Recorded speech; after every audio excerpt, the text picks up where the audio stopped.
Good morning, everybody. Good morning.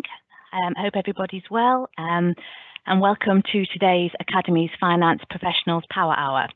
So today's session is about land and buildings and will be presented by Tom Hart and Femi Babalola. Before I hand over to the team, I just want to run through a couple of key points for today's session. The session is being recorded and slides and the recording will be shared after the event. Please use the chat function to ask questions relevant to today's session or upvote any questions that you would like answering in particular. The team will endeavour to answer as many questions as possible within the time allocated at the end of the presentation. And please ensure questions are relevant to today's session and references to specific and not avoid references to specific cases. So finally, we'd appreciate if you complete a survey. We will have that for you at the end of the session and we'll pop a link into the chat. Your feedback is really important to us and it literally is one question. So I hope that's all clear and I will hand over to Tom. So good morning, everyone. Go for the next slide, please. The next slide again. So excellent. Right, so we've got there. Right. The contents. So what are we going to talk about today? So we're going to go for a bit of a run through of what is the land and buildings collection tool, why do we collect the data, how the data is used, and what does the form actually look like. So we've got Femi who's going to give us a live demo of our Coketown, which is our sort of dummy trust, and then a bit of a feedback from last year's return. Before we go on, I just want to make it really clear that although there's buildings in the title of the LBCT, we're not after, and there are no questions about RAC. So if you do have RAC or you want to talk to someone or look at any guidance, we're going to put a link in the chat here that's going to redirect you, because land and buildings is not the right kind of medium for telling us about that. We've already got established process and we're going to be really clear that LBCT won't ask anything about RAC, and you need to use our kind of other guidance to sort of to direct your kind of query and question to the appropriate team. So if we can move on, please. So what is the land and buildings collection tool? So I think the return has been going since about 2016, I think, in various sorts of iterations. And what we use it for is understanding how the academy sector has its land, what buildings it has on it, and it's sort of a snapshot at the 31st of August each year. We ask about the different types of ownership and arrangements which academies use their land, and in details of who owns it.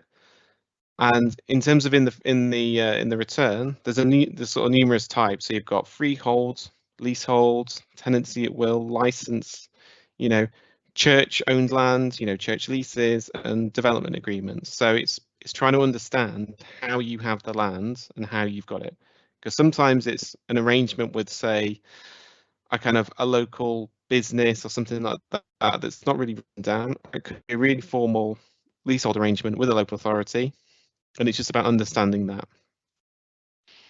In the return, we also ask around what kind of buildings and assets you have on it. So the first bit is, how do you have the land? The second bit is, how do you use it? So is it a case of you have land that you've got a whole bunch of school buildings on, or is it some playing fields, or is it just some land that is literally just sort of kind of a green site? And once you've told us about the land that you have, how you have it and how you use it, the next bit is around providing some documents. So this will be kind of land registry, register of titles, or kind of agreements, or church supplemental agreements, and some site maps. It's just so that we can kind of piece together the picture of what you've got. And just to note, if your school does have, academy does have church-owned land, that will require local diocesan sign-off, and we'll come on to that later. The next slide, please. So why do we need this data? The land and buildings collection tool is the key piece of information that we need for the sector annual report and accounts. And this is a set of accounts that consolidates the entire academy sector into a single report, if you like, and the land and buildings data drives the recognition for it. And if we didn't have it, we wouldn't be able to recognise or put a value in for our the land. And also it gives us a whole bunch of kind of judgments and decision-making points around the the land academies have and how we use it and how we need to recognise it, and also around the new non-land and building leases as well. If we didn't have the land and buildings data, the SARA would be qualified, and that's in kind of in accounting language, that's a sort of a bad decision. That's a bad output. And it also helps us understand how the sector's changing over time. The next slide, please. So how do we use the data? So we pre-populate your return each year. So if you submitted it last year, the data that was submitted will be the opening position for this year. And what we look at is actually what's changed. So if there are no changes, part of our analysis, and this is why it is relatively straightforward to complete if there's no changes, because you just click through, is looking at the deltas, what's changed between one year and another, and we will then analyze the changes to come up with a sort of a new sort of decision point. And we look at the recognition criteria of the changes. So if something's new and it's kind of changed, we'll go through a process of deciding, do we recognize it fully? Do we not recognize it? Or do we do a partial recognition? So for instance, if someone puts in some church-owned land, we don't recognize it in the SARA because the control is through the local diocese rather than the DFE. So it means when it comes to recognizing information in the SARA, that's why we need to know the route of how you get it, of how you have it. And also, because we've got all the documentary evidence, so you've got all the information that you've told us, how you use it, and then the kind of prima facie evidence, if you like, so you know your maps, your documents, your land registry titles, all that kind of stuff. It forms the basis of the NAO's evidence. So when they review the accounts, they've got a really good understanding of why we've made the decisions that we've done. And also in terms of the new accounting standard that government has to follow, and to stress this point, not academies, so only government, IFRS 16, which is around leases and kind of future commitments, it gives us a starting point for applying that to our accounts, and it proves as a compliance thing that we've started and we've got an opening position for it. The next slide, please. Some key dates for the land and building. So the form's already live. It's been live since Tuesday this week, and the deadline is the 7th of November. So the deadline's the 7th of November. So close of play the 7th. You need to have got your return fully submitted to us. And then some other dates we've got down here. So we've got a list of kind of other sector team calls. So basically that's where, you know, myself, Femi, and a couple of other people, we will be on a kind of a Teams meeting where you can find the link on our gov.uk page where we will be there for half an hour for you to ask us any questions about your land and buildings return. And in the past, I know that kind of new people who just want to ask a few questions, don't want to do any SFA inquiry, found it really helpful. We can screen share, we can go through your return in detail, and we'll spend as long as we need to on that call to help get you to the answer that you need, if that makes sense. And just a sort of, it's not a data search, but you need to speak, if you are a church school, you need to speak to your local diocese and arrange a sign-off point, because obviously they'll have a whole bunch of other schools that they need to review as well. And it's about making sure that, you know, you yourselves and the local diocese have got a clear plan of who's doing what and by when. So I think it's now over to Femi, who's going to give us a live demo of the form. Thank you, Tom. I'm just going to share my screen now so we can see what the form looks like. Share.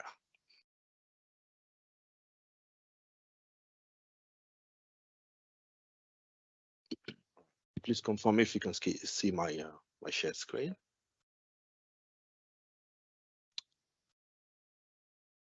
Can't see it just yet. Okay.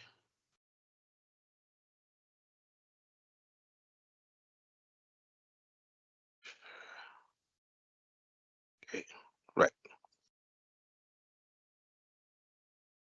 Can we see it now? Yes, I can see it, Femi. Okay, fantastic. Thank you very much.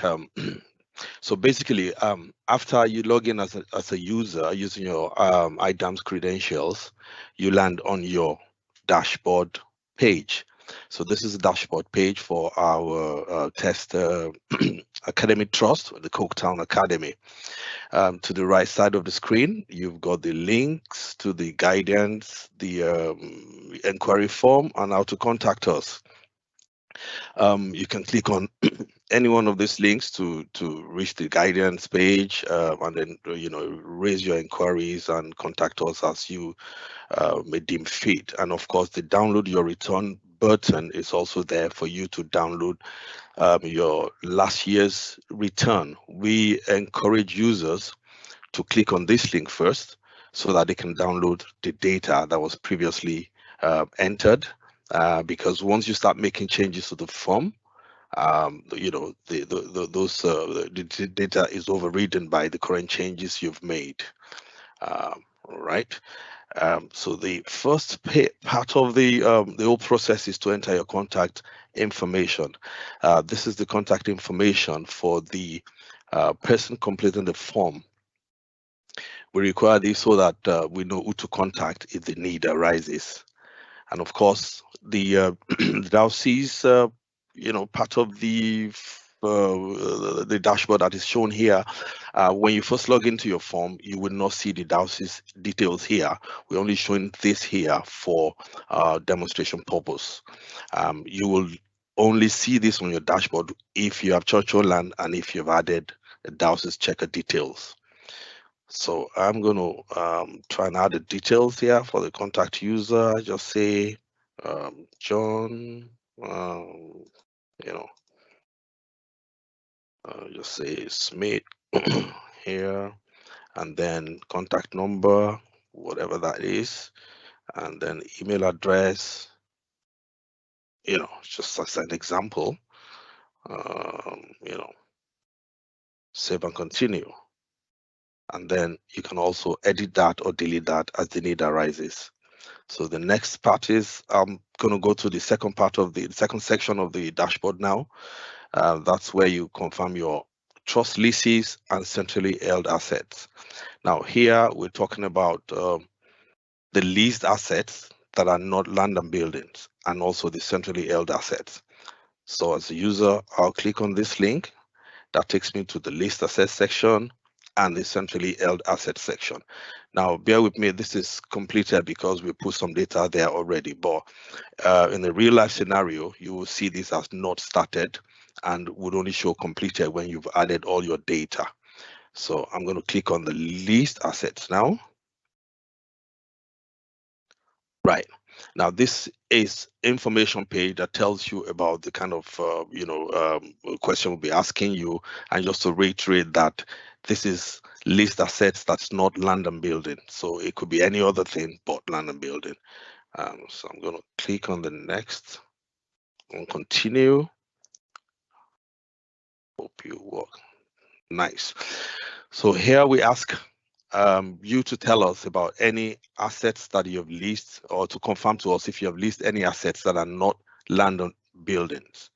If it is a no, we ask you to confirm here by further ticking this checkbox, and then you can proceed. But for purpose of this demo, I'm going to click on yes button and go to the next page. Now, here we ask about lease contracts only for assets in the following categories. Now, we do not want the details of these contracts. We're just asking for how many contracts you have for assets that you have in these categories. Now, these checkboxes cannot be left blank. You need to put in numbers here, otherwise you will not be able to proceed with the form. So it is already pre-populated. There is no change. I'm just going to click on save and continue. Right. The next page is where we ask about leased vehicle. Have you leased any vehicle? And of course, if the answer is no, you tick that and you check the box, and then you're able to proceed with the completion. But in this case, I'm going to select yes, because the form is pre-populated. So if you've entered any leased asset vehicle last year, it will be showing in the current form. So going to the next page, We have the page here. This is the page where we collect details about the vehicle that you have leased, about the actual lease contract. So as you can see, this is pre-populated with last year's data. I'm going to add one more data, an extra data, and say I've leased one vehicle. It's a Ford. And then next question is, who uses the vehicles? Is it trust? Where you select one academy, a further question is asked for you to select which academy within the trust as that uses the vehicle list. We ask about information. We ask information about how much you pay for the lease, the period covered by the lease. So I'm just going to say 2019 to 31st of December 2025. So before you can move forward from this page, you need to upload the lease agreement. And you do that by clicking this link. It takes you to the document upload page. And you add the document here. Select file from your desktop and just add that and upload the document here. Now, if there was no document for you to upload, you can check this box and provide, comments here, but you must do this to be able to continue. Right. Now, the next page is asking question about any other lease contract that does not fall into the category we've described before. It's not motor vehicle. It's not any of the first categories, the set of first categories that I showed. This is where we ask for that detail. Right. Save and continue. Come on. Right. Oh, sorry about that. Now, have you leased any other asset that do not fit into the previous categories? This is where we ask for that, for information about lease contracts that do not belong to motor vehicle category or any of the previous categories. I'm going to select yes here and continue. We've seen, you can see at the top here, details that was previously added from last year. I can edit that detail, I can delete that detail, or I can add new details at the bottom side here. For the purpose of this section, of this form, I'm going to, and also if there was nothing for you to add, you can check this box and continue with the form completion. So let me just add a quick one here. Say, I'll just say that, select £100, that, yep, just it. And of course, I must upload the document. Upload the document, choose a file, and upload. Then click the Save and Continue button. That takes you to this page, and of course, you can then save and continue. That will add these details to the previous page, the previously uploaded, previously entered data. Now, the next page takes you to the screen where you have to confirm your lease agreement. This is more like a summary page that lists all the details you've entered in the leased asset page. And of course, you can click on edit or delete button. Edit will take you back to the page to make any change. And where you do not need to make any change, you can go and click the Save and Continue button. And of course, if you remember that you need to add a vehicle you list that you've already, you initially forgot about, you can click any of these links and it will take you back to the page where you have to enter those details. So I'm just going to click Save and Continue. Right. So like I said before, if there was no, if in a real life scenario and you're getting into the form the first time, this will now update to completed. Now I'm going to go on to centrally held asset. Basically, centrally held asset is here we ask you to tell us about any site that's solely used by the academic trust. This is usually applicable to large mats, and it may include things like the trust admin offices or the central offices. For the purpose of time, I'm just going to say that the steps here are identical to what you will do in the academy sessions.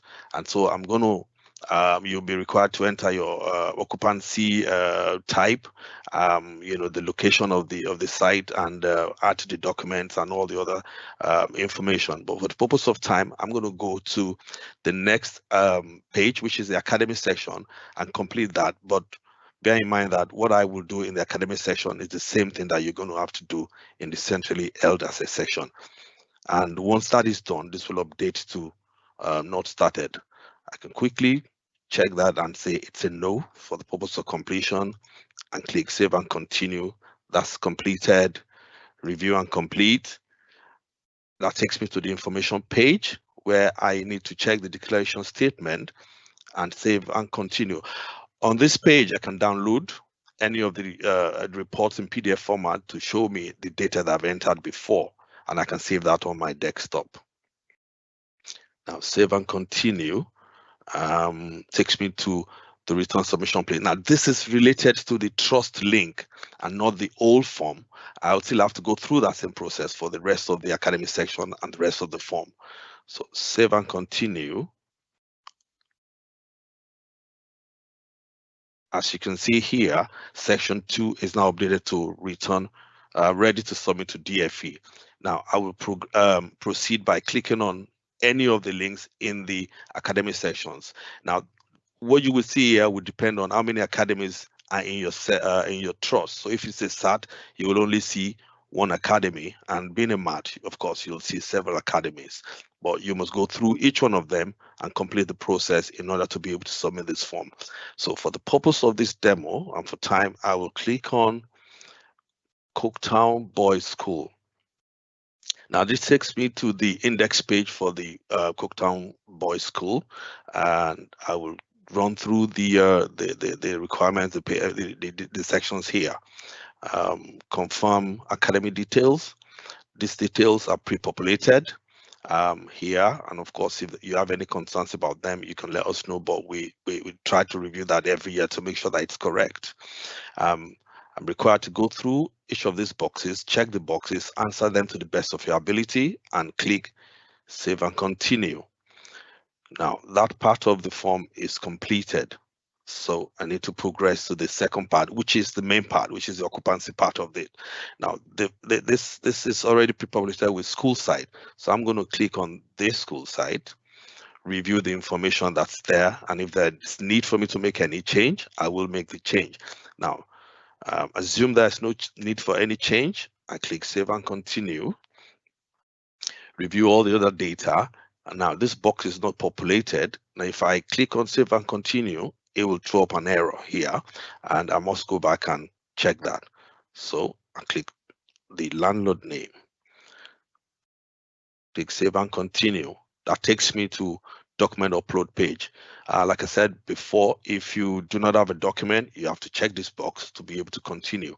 For the purpose of this, I will uncheck this box, add a document, choose a file,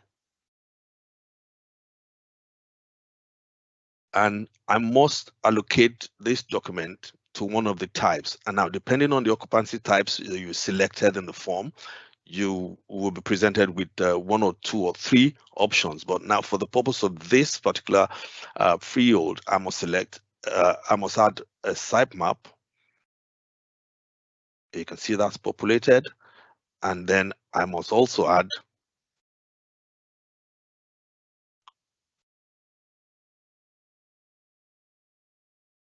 a land registry, register of title. If I do not have any of this, I will have to check the box. Now, for me to be able to proceed, I must either have those 2 or check the box. So for this purpose, I'm going to continue. It doesn't break. Right. So the next stage is for me to go to the next stage is the asset stage, where I'm required to add the land asset and or the building asset.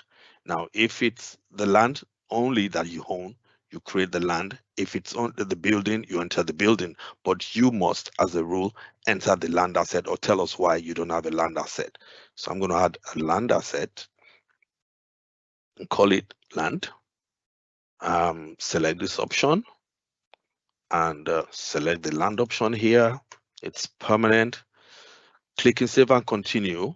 The follow-up questions, you have to answer them, otherwise you will not be able to proceed. No, no, no. Save and continue. That is populated and is showing completed. Now, if there's a building or buildings on the site, I need to add the details about the building. For this demo, I will add a building. I just call it school complex. Neither apply. It is building. It is permanent. And of course, there'll be follow-up questions because it's building asset. Here, I select mixed use because it's used for offices and for classrooms. 10 classrooms. I'll say it's got 2 floors, possibly 2,000. And then check this, check this, check this. Click on save and continue. This asset page is now completed. And then the next page is for me, the next stage is for me to click on save and back to Academy Index page. Right. At this point, the Academy Index page are both showing completed for the details and also completed for the occupancies. I am now able to click on review and complete. This takes me to the information review page. I have to check this to be able to progress, save and continue. My return is ready for submission, and this refers to the return of the academy that I have just completed. Now, save and continue. The status of that particular academy link should update to ready to submit to DFE. Now, as an approver, I'm able to recall this if I, come to the conclusion that there's been an error in the return. And of course, when I click on that, the status will change to recalled by approver. I can then go back in and make changes and resubmit it, or rather reapprove it. Now, for the purpose of this demo, I'm going to go to the next one, which is the Cooktown Girls, solely because it will enable me to highlight the church on land part of this, the church on land rules part of this submission. Okay, so I'm going to click on Cooktown Boys, Cooktown Girls. Follow the same process, confirm the academy details. Right, boxes are checked, save and continue. Now, this is the playing field, which was church on land. As you can see here, the description is playing field. The occupancy type is church on land. Church on land. As previously explained by Tom, this will require the diocese checker's approval, and we encourage users to get in touch with their diocese and confirm who the approver is going to be. So all of the data is entered and checked. Click save and continue. Land registry, complete data. Here I need to enter the owner of the freehold title. So I'm just going to say RC charge, monthly payment amount 0, all of the boxes checked and data entered. I can then proceed and click save and continue. And of course, I would need to upload document. Like I said previously, the document type that is required will depend on which occupancy type you've selected. Here we can see that it's sitemap, land registry, register of title, or church supplementary agreement. You must upload documents for sitemap and one of the two in order to be able to proceed with the form. So I'm going to check this, provide that, say save and continue, so I can continue with the form. Now, it's a playing field, it's pre-populated with land data. I'm just going to confirm this. But if there's no land, I'll get a checkbox to say, to tell us why there is no land. So I'm going to say save. Okay, I need to go back there. Sorry about that. Okay, quickly. Fantastic, quickly. Right, click on the land. Confirm the data, click on save and continue. Data is confirmed, Save and continue. That's completed. Now I can go back to the Academy Index page, and then once all of the data is completed, if there were more than one occupancies shown here, all of the occupancies are completed. I click on review and complete. This will take me to the Dowsys checker page. Now, as I said earlier, if in a real life scenario, there will be no data here, and then you'll be required to enter the Dowsys user details here. This is already entered for the purpose of this demo. I can click on edit and make changes to this, save and continue, or I can also delete wherever I think it's no longer relevant. I can delete that. Right, as you can see, that's deleted. But for the purpose of this form, I've got one here. I can proceed with that. Great. That takes me to the information review page. I need to check this box to be able to continue. Now, the return sent to Dowsys checker. For any occupancy that is church-owned land, this will be the status of the of that particular academy link. So back to the dashboard. As you can see here, the return is showing as sent to approver. Now, what I need to do as a user is to make sure that I go through all of these statuses, all of these academy links, walk through them and get them to show as ready to submit to DFE. The condition for final submission is that all of the statuses must show ready to submit to DFE before the return can be finally submitted. Okay, for the purpose of this demo, I'm going to log in as a Dowsys, so you're able to see what the Dowsys dashboard looks like. Bear with me for a moment. Okay. So I'm going to say Dowsys user 2@gmail.com. Fantastic. Right, this is the Dowsys checkers dashboard. This is what they get to see when they log in. They'll see a list of academy trust has added them. They'll see the company house company house number, the number of academies in the trust that's entered church-owned land. The one that's not ready for review, ready for review, and this is summary. Now, as a Dowsys checker, you have to click on this. This will take you to the trust dashboard.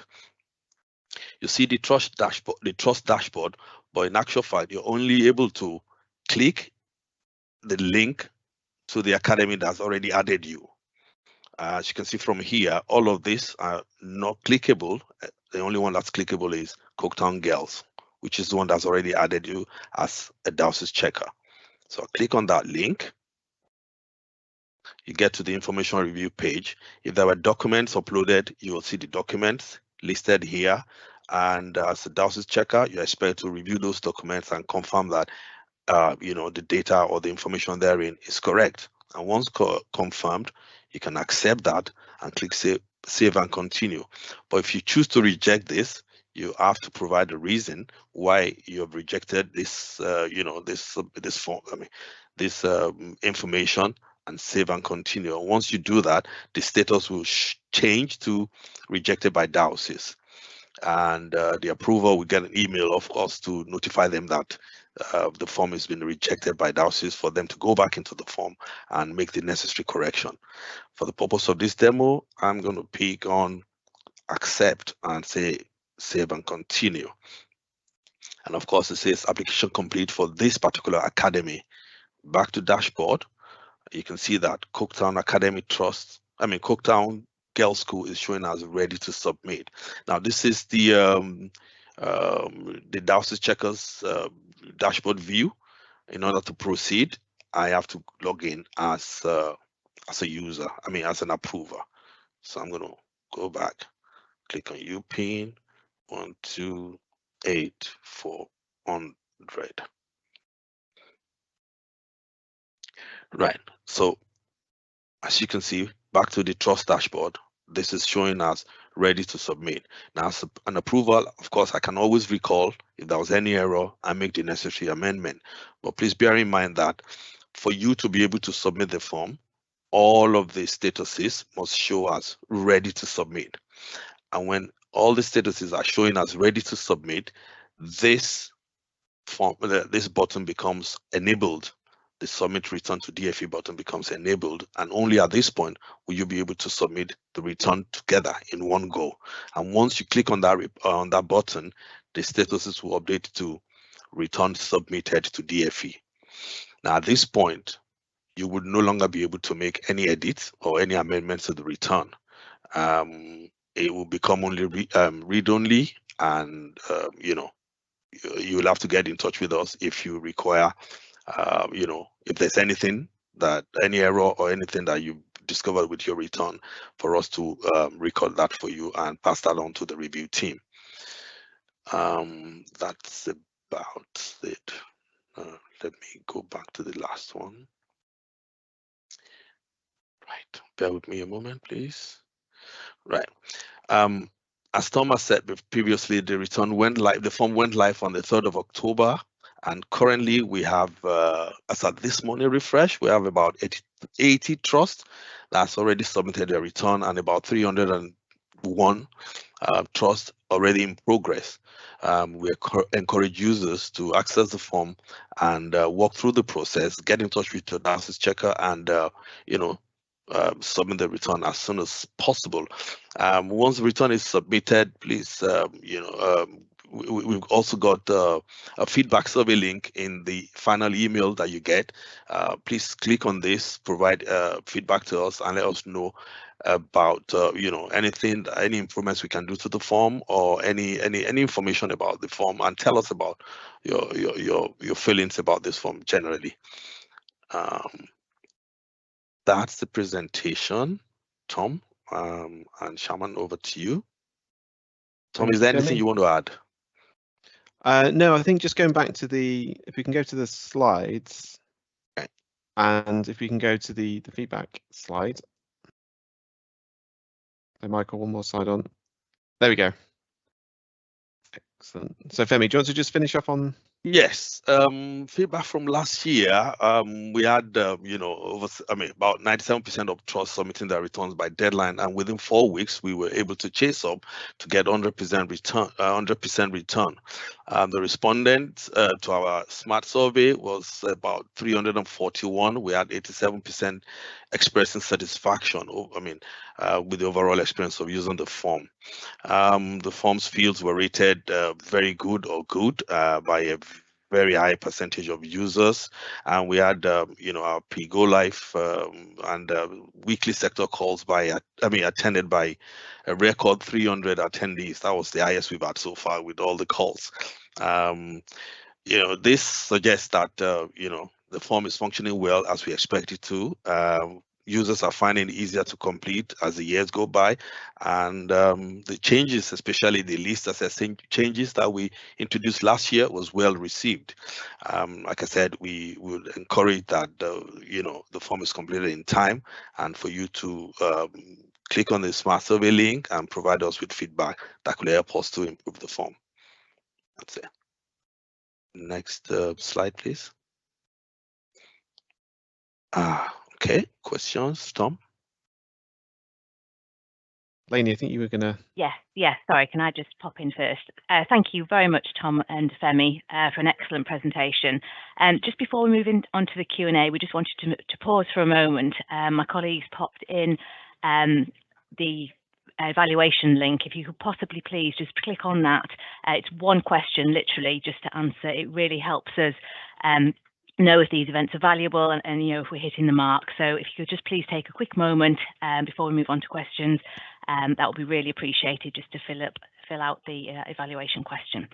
I think a lot of the questions have been answered in the chat, which has been superb. There's been a team beavering away behind, which has been fabulous, so thank you for that. But Tom, I'll pop back to you in case there's any particular questions you wanted to highlight or go through.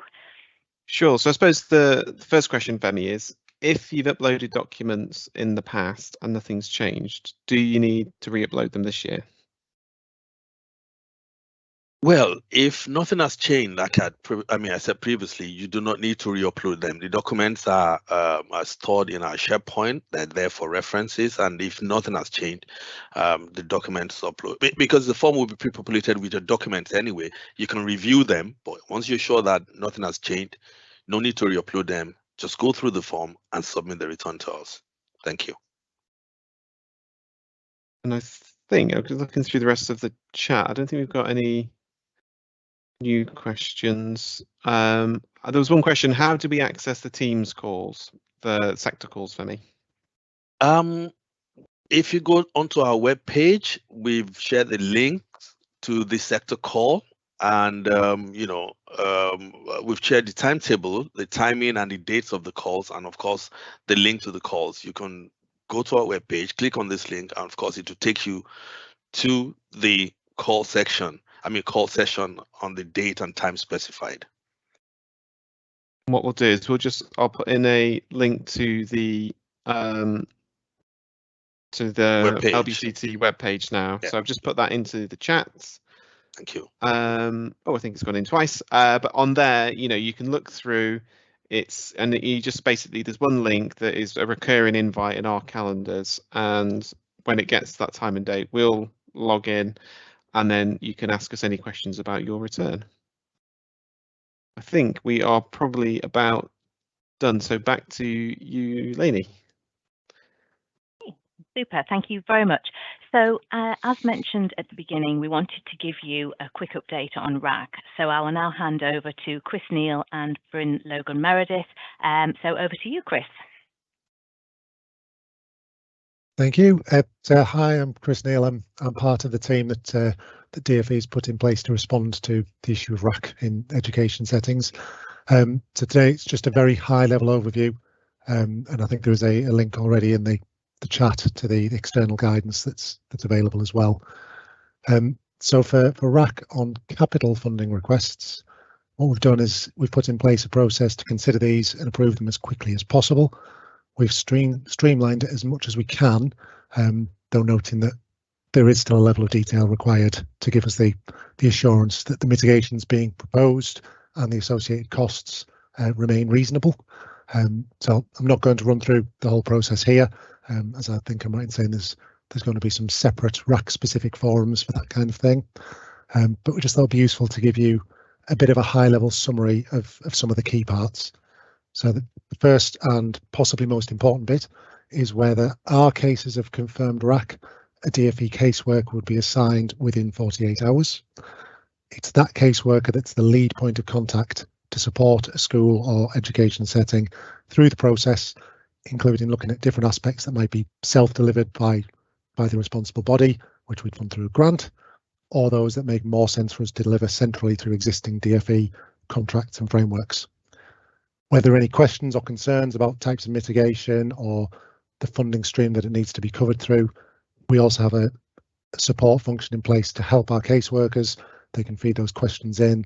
They get considered at a kind of a central panel to get the guidance back as quickly as we can. We have plenty of guidance available to our caseworkers, as well as the external guidance to the sector. And so we really are trying to update that as quickly as we can whenever something new comes up that hasn't been considered before, to make sure we can respond quickly. The DfE caseworker is also there to work with the school or the responsible body to identify any potential revenue claims that might be required as well. And they will then liaise with our colleagues in ESFA to support on the revenue side, because there's an existing process there for that as well. So that was very much a whistle-stop tour, and I think I can probably hand over to Bryn to pick up the revenue aspect. Thanks, Chris. Yes, it would be odd to do land and buildings without a very quick mention of RAC and the processes we're putting in place. So the guidance on revenue support states that where schools, colleges, maintained nursery schools need additional help with revenue costs, for example, transport, to other locations, temporary renting an office or hall, that this should be discussed with the RAC caseworker and the ESFA. So what does that really mean in principle? So where a trust or responsible body has identified RAC and is working with the capital team to put in place mitigations and has incurred revenue costs, the first point of call, as Chris says, is to the RAC caseworker, who will then contact ESFA. We will work with the responsible body and the RAC caseworker to understand what those revenue costs are. We'll look at whether they fall under revenue or capital, and that will get us to a position of having an estimate of those costs. SFSO caseworkers will assess whether the costs are reasonable, and then once that total expenditure has been agreed, they will seek clearance and approval of the funds. What we are also doing is where the revenue costs are estimated for future costs. So as we understand that in some of the cases, the immediacy is to put in place mitigations, and therefore there may be a period of time that is not fully confirmed. We are asking responsible bodies to give us an estimate of that time frame. We will then seek approval for a funding envelope that will cover the time, and then we will draw down on that as the responsible body provides invoices.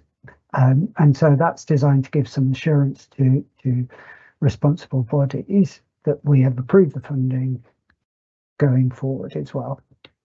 I think where we are working hard to understand the differences of revenue costs, we have regular daily meetings of casework teams to update our guidance as we go. As Chris has alluded to, this is quite an emerging picture with new revenue costs coming up all the time, but we are working closely with responsible bodies to give them the assurance and the support that they require. And that's probably a very quick overview of the ESFA side. Thank you. Super. Thank you very much, both. So that brings us to an end. So I'm just going to give you a few final moments to complete the evaluation questions if you haven't had a chance already, while I let you know about some future AFP events coming up. So the next AFP event is our networking event, which is on the 9th of November. And that's a great chance to come and hear from 4 trusts and really discuss and network and share best practice between yourselves. We've got 4 great topics, which is recruitment and retention, financial planning, MAT growth and budgets, and special educational needs and alternative provision. So if you want to come and find out more, talk together, and share practice, then that will be a great one on the 9th of November. Slightly different, it's about an hour and a half, that one, to give you a chance to join 2 different groups and really have some good discussion. And then we have our national conference on the 30th of November with some real key headline speakers, including Tom Goldman from DFE, speaking on funding, and our very own Chief Executive Officer, David Withey, who's now been in post for a year. So it'll be great to hear how his first year has been and how he sees things going forwards. So please keep an eye for details arriving in your inboxes shortly. As I say, slides and recording of today will be shared. And thank you very much for attending. Have a lovely rest of the day. Goodbye.